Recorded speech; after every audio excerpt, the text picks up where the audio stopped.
And I can't think of a more nefarious way to undermine progress than to misrepresent what is true and what has happened.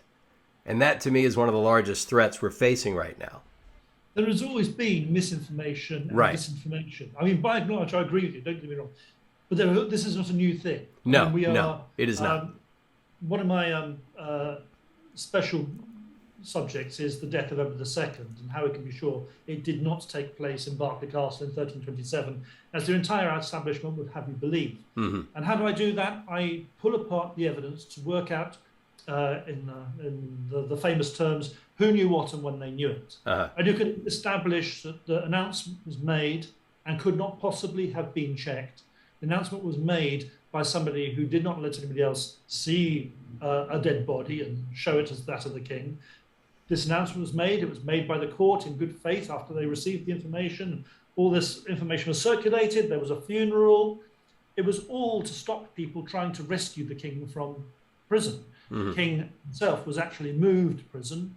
And after an event in 1330, his jailer let him go. And he went to Italy and lived out the rest of his life in Italy.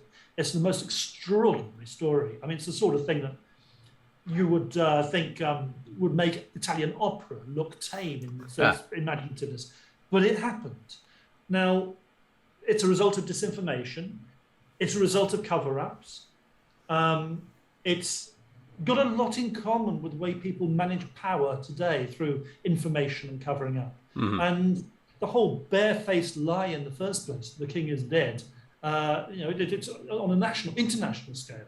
I mean, this is something we see now all the time, and we just think of it as being so modern because the past, we don't tend to think in terms of information and reality differing, but it always has done. But of course, there are reasons for people to move strategies of disinformation. We see one, for example, in Russia now, and various other examples of this around the world. So I think it is. There are almost like waves of it. It's a bit like famine or plague. That these things do grow. There's always hunger, right? But sometimes there's famine, right? And there's always disinformation. But now we are running scared because there's so much of it, and people are using it deliberately as well. I mean, like people use famine in warfare deliberately. It's right.